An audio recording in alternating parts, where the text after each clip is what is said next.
Bonjour à tous. Si vous n'avez pas vu la première partie, je vous conseille d'aller la voir avant celle-ci. Mais voici un rapide rappel. Fatou avait 28 ans. Elle était intelligente, belle, elle avait une belle vie. Elle a rencontré Hassan. L'homme parfait, riche, boy charmant, toutes les femmes le voulaient. Ils sont tombés amoureux. Ils se sont mariés. Le mariage était magnifique. Toute la famille était là. Mais la nuit de noces, Fatou a découvert son secret. Hassan n'était pas un homme comme les autres. Il n'avait pas ce qu'un homme devrait avoir.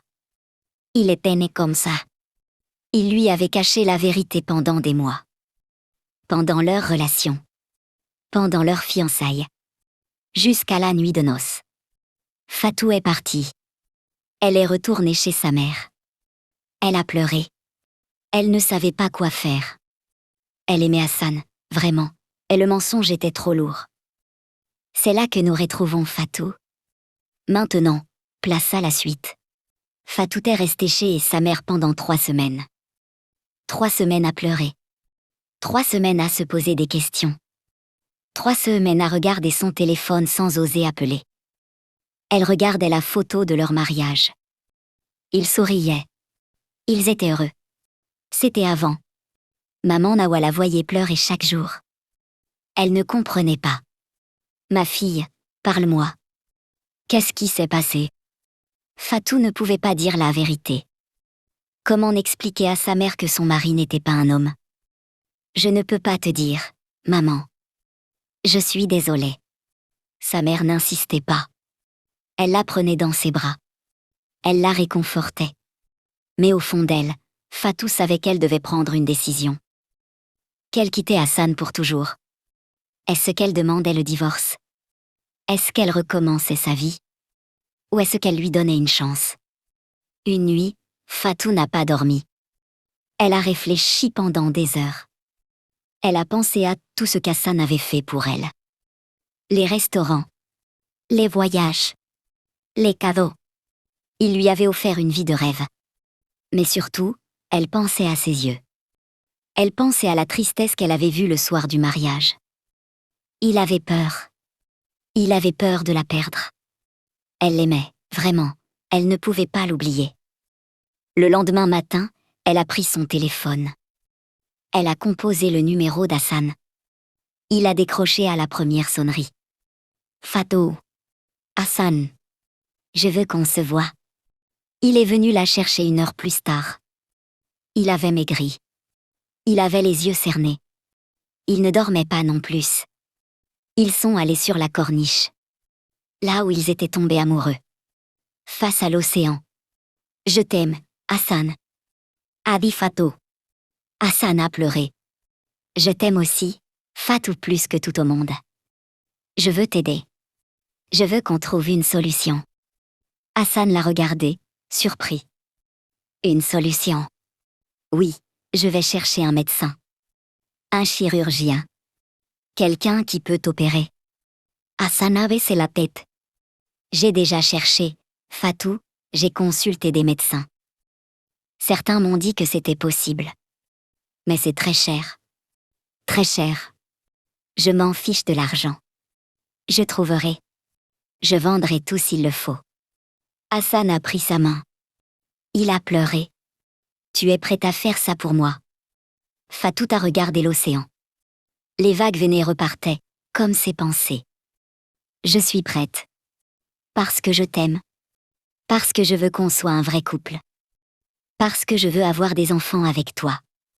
Hassan l'a serré dans ses bras. Il ne disait rien. Il pleurait. Ce jour-là, Fatou a pris la décision la plus importante de sa vie. Elle allait aider l'homme qu'elle aimait à devenir un homme. Quoi qu'il en coûte. Les semaines qui ont suivi, Fatou a tout arrêté.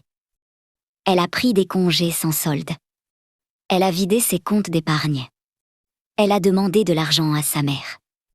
Elle a même vendu sa voiture. Maman Nawa était inquiète. Ma fille, tu es en train de vendre tout ce que tu as. Pourquoi? Pour sauver mon mariage, maman. C'est tout ce que je peux dire. Sa mère n'a pas insisté. Elle lui a donné l'argent.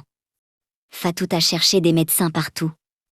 Au Dakar, en France, en Belgique, aux États-Unis. Elle a consulté des forums. Elle a lu des témoignages. Elle a appelé des dizaines de cliniques. La plupart lui disaient non. Ce n'était pas possible. Trop risqué. Pas avant des années. Certains disaient oui, mais pour des prix astronomiques. Fatou ne baissait pas les bras. Un jour, elle a trouvé une clinique en France. Un chirurgien spécialisé. Le docteur Bernard. Un homme expérimenté, réputé, qui avait déjà réussi ce genre d'opération. Elle l'a appelé. Docteur Bernard, je vous en supplie. Mon mari a besoin de cette opération. Le docteur a écouté. Il a posé des questions. Madame, ce genre d'intervention coûte très cher. Et les résultats ne sont pas garantis. Il faut être prêt à tout. Je suis prête, docteur. Combien? Il a donné un chiffre. Fatou a blêmi. C'était énorme. Beaucoup plus qu'elle n'avait. Elle a raccroché. Elle a pleuré. Mais elle n'a pas abandonné. Elle a appelé Hassan. Je n'ai pas assez d'argent. Il nous en faut plus. Beaucoup plus. Je vais vendre une villa. A dit Hassan. J'ai celle de Dubaï. Je m'en sers jamais. Je la vends. Tu es sûr? Pour toi, je vendrai tout. Ils ont vendu la villa. Ils ont réuni l'argent. Fatou a rappelé le docteur. Docteur, on a l'argent. On est prêt. Je vous attends la semaine prochaine. Fatou a pleuré de joie. Enfin, ils allaient pouvoir avancer. Elle ne savait pas que cette opération allait tout changer. Pas seulement la vie d'Hassan, mais leur couple, leur avenir, tout. Fatou et Hassan sont partis en France. L'avion a duré plusieurs heures. Hassan était silencieux. Il avait peur. Fatou tenait sa main. Tout va bien se passer, lui disait-elle. Et si ça ne marche pas? Ça va marcher. Je le sens. Ils sont arrivés à la clinique. Un grand bâtiment blanc, propre, moderne. Le docteur Bernard les a reçus. Monsieur Hassan, je dois être honnête avec vous. L'opération est longue, délicate, risquée. Il y a des chances que ça ne fonctionne pas. Quelle chance? 50%. Hassan a baissé la tête. Et si ça fonctionne, docteur? Qu'est-ce qui va se passer? Vous aurez une vie normale. Une vie d'homme. Vous pourrez avoir des relations, des enfants, tout ce que vous voulez. Hassan a pris la main de Fatou. On tente. On tente. Hassan est entré au bloc opératoire. Fatou est resté dans la salle d'attente. Pendant des heures. Des heures et des heures. Elle a regardé le téléphone. Elle a regardé le mur. Elle a prié. Elle a pleuré. Que faisait Hassan à l'intérieur? Est-ce qu'il allait bien? Est-ce que l'opération allait réussir? Après 8 heures, le docteur Bernard est sorti. Fatou s'est levé d'un bond. Docteur! Il a souri. Un sourire fatigué, mais heureux. L'opération s'est bien passée. Il est en salle de réveil. Mais il faudra attendre plusieurs mois avant de savoir si c'est vraiment réussi. Plusieurs mois. Oui, le corps doit s'adapter. La greffe doit prendre. Il y a aussi la rééducation. Ça prend du temps. Combien de temps? 6 mois. Peut-être plus. Fatou a souri. L'espoir revenait. 6 mois. Ce n'était pas si long. Pour l'homme qu'elle aimait, elle pouvait attendre. Elle ne savait pas que 6 mois allaient être les plus longs de sa vie. Les 6 premiers mois ont été difficiles.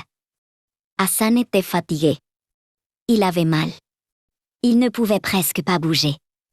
Fatou le soignait. Elle le nourrissait. Elle l'aidait à se laver. Elle le réconfortait. Elle ne travaillait presque plus. Elle passait ses journées à son chevet. Sa mère l'appelait. « Ma fille, tu vas bien? »« Oui, maman. Je vais bien. »« Et Hassan? »« Il va mieux. Il a eu une opération. Il se remet. Sa mère ne posait pas de questions. Elle sentait que sa fille avait besoin de temps. Les mois ont passé. Hassan a commencé à se lever, à marcher, à reprendre des forces. Les médecins disaient que tout allait bien. La greffe prenait. Le corps s'habituait. Fatou était heureuse. Un jour, Hassan lui a pris la main. Fatou, merci, merci pour tout. Sans toi, j'aurais abandonné. Je t'aime, Hassan. Je ne te laisserai jamais tomber. Ils se sont embrassés. Pour la première fois depuis des mois, Fatou sentait que l'espoir revenait. Mais au fond d'elle, elle avait peur. Quand Hassan serait guéri, qu'est-ce qu'il deviendrait? Qu'il resterait l'homme qu'elle aimait? Est-ce que leur amour résisterait à tout? Elle ne le savait pas.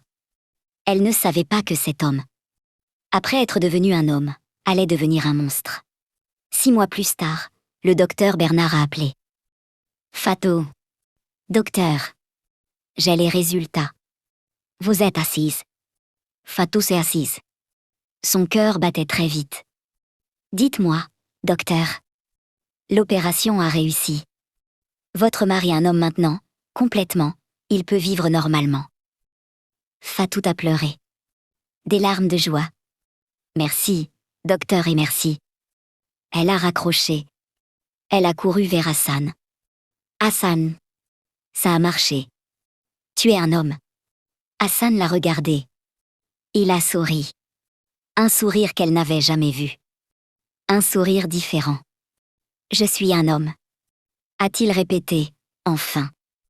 Cette nuit-là, ils ont fêté ça. Des bougies. Du champagne. Des rires. Fatou était heureuse. Hassan était heureux. Pour la première fois, ils ont fait l'amour. Fatou n'avait jamais ressenti ça. Hassan non plus. C'était beau. C'était intense. C'était parfait. Mais les jours qui ont suivi, Fatou a senti un changement. Hassan sortait souvent. Il rentrait tard. Il répondait à peine à ses messages. Où tu vas? Demandait Fatou. Juste une réunion. Ne t'inquiète pas. Elle ne s'inquiétait pas. Elle lui faisait confiance. Après tout ce qu'ils avaient traversé, pourquoi douter? Mais une nuit, elle a vu une notification sur son téléphone. Un message d'une femme. Merci pour cette nuit, mon cœur. À très vite. Fatou a figé. Elle a ouvert le téléphone. Il n'était pas verrouillé. Des dizaines de messages. Des femmes. Des nuits. Des rendez-vous. Hassan les trompait. Avec plusieurs femmes. Elle a pleuré. Elle n'a pas réussi à dormir. Le lendemain, elle a confronté Hassan. Qui sont ces femmes? Hassan a souri. Il ne s'est même pas énervé. Des amis? Fatou, rien de sérieux. Des amis? Tu les emmènes au lit.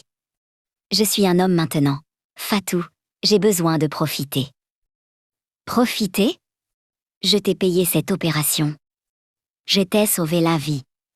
Et tu me fais ça. Hassan a ri. Un rire froid.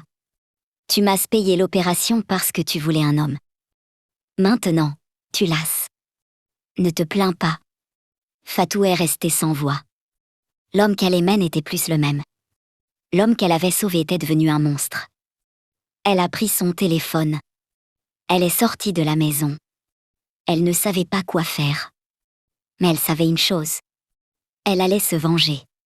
Fatou est rentrée chez sa mère. Sans un mot. Sans une larme. Elle était vide. Maman Nawa l'a regardée. Qu'est-ce qui s'est passé, ma fille? Il m'a trompée, maman. Pendant que je le soignais. Pendant que je donnais tout pour lui. Il m'a trompée avec plusieurs femmes. Sa mère a pris sa main.